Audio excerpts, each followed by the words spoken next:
Alright, hell yeah. So this is the upper gully, and this run did not go very well. So what we're going to be talking about, and we're going to kind of slow through here, is you have an opportunity to be way over here. There's some other footage of some other R1 rafters just got dropping over these lines over here, and you're just already over there.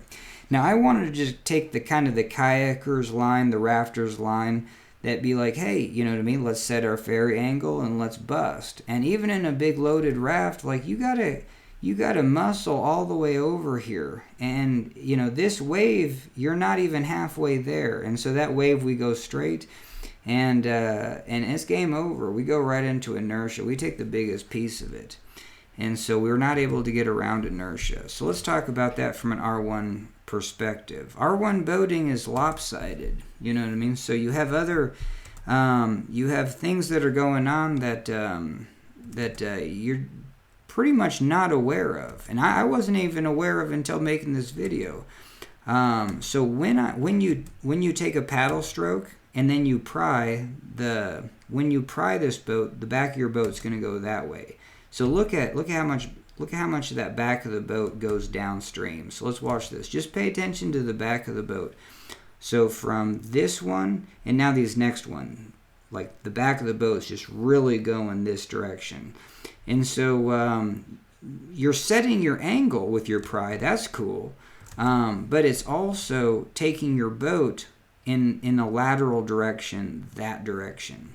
And so that's not the direction I want to go. Downstream is actually reducing my time that I'm able to make this move over here.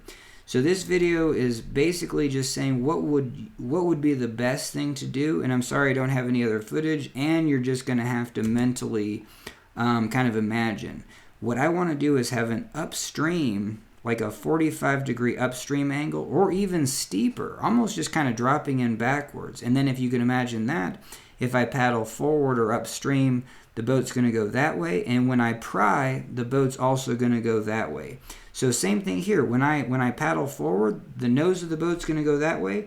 When I pry, the back of the boat's going to go this way. So both of those, like one is taking my boat forward, but also turning downstream. The other is turning my boat, the pry is turning my boat back into position, but also is generating momentum downstream. So that's it. That's the take-home point. It's just like that actually blew my mind that I did not realize that, because there's plenty of lines where I'm just like, oh, if you take that into consideration, probably your best option is an upstream ferry where your pry, so always be paying attention to where your pry is, like, you know, pry your way in the direction you want to go. And I've always talked about that. If I'm trying to catch a surf wave, hell yeah, you pry your way in the direction you want to go first until you get speed, and then you can kind of drive in there. But this is classic, where if I was upstream, I could just be already over here and then just just going into that. And keep that in mind, because I've made videos on how to catch this eddy over here. Well, if my boat is facing upstream, I'm going to get on this tube and then I'm going to paddle upstream. That's going to do about 3 things. 1 is going to slow my boat. 2, it's actually going to, I can just paddle upstream and the boat's going to turn and get into the direction I want to go. And 3, I'm going to be on the upstream tube, and that's going to slow momentum. Okay, so there's going to be one other aspect of this video. It's right here. The second I know my boat's going straight and I'm screwed and I'm not getting past inertia, and I'm actually kind of freaked out. I kind of go deer in the headlights, but I do what every R1 rafter does, and you're just like, you do this. You throw your paddle in sideways and you try to yard your boat sideways. See this? That's like, and that's all we get. We get that one little sideways pull, and then we hit inertia like a bomb. And so right here, this is the wave that gets me, you know what I mean? Now I'm totally downstream.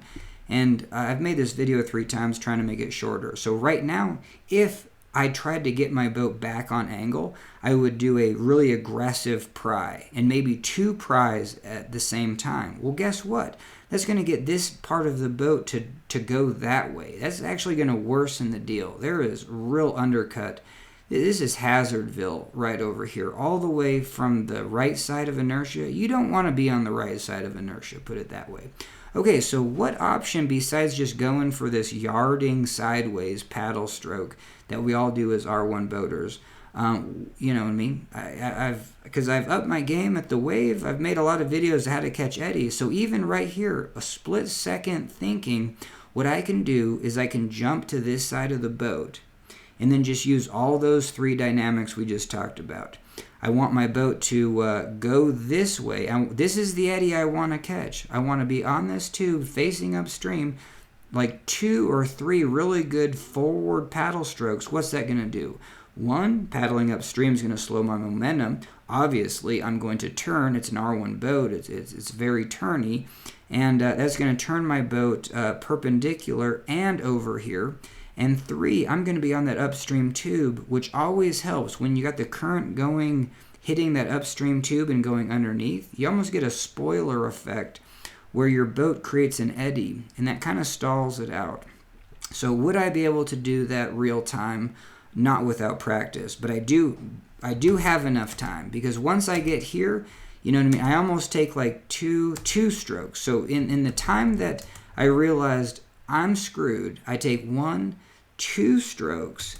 I could have used that time to be like, whoops, jump to this side and then play that game of catch the eddy. Cool. But the take home point is just fundamentally, like I can't see this. Like all my skills to date was to do this, and this was just last fall, to do this line like I did it. But now after looking at footage, I can be like, no, fundamentally, from an R1 perspective, you want to be always, you always want to be prying in the direction you want to go. So that would be, and again, you're going to have to visualize it. I don't have other footage here, but the boat should be at an upstream 45. I'm going to paddle this way, and then every pry to keep that angle is going to move my boat laterally. So both those things are going to get me going that direction. And at some point, you know, there's markers down here where, heck yeah, I can go to a downstream 45. Because that's the other thing. When I start at this 90 degree, and I think I'm doing pretty good. I feel like this is perpendicular. And even like right here, I feel like I'm at a downstream 45. I have no idea that just that little motion from a downstream 45 to a 15 degree angle like totally screws me over. So that's the other aspect of this video. Had I chosen an upstream 45 and then get kind of pushed to a 90, no big deal. I'm just right into this playbook. So there is going to be an angle that where if you get kicked a little bit, you're just right in, you're still money. Where this angle right here, I didn't even realize that even a perpendicular to a downstream 45 is very vulnerable to getting pushed directly downstream. Where if I was in an upstream, getting pushed around a little bit, no big deal. If I actually get pushed the other direction, I'm just in my starting point. Like I said, if I'm faced totally upstream and on this left tube, that's going to be ideal, because any forward paddle strokes is going to get me to slow down, turn, and then be on that upstream tube. Those are the 3 secret sauce, you know, how to catch an eddy videos that I've been doing for like this month. So hell yeah. So that's it. We're gonna watch this one all the way through just so you can see it. And so hell yeah. So thanks for joining me.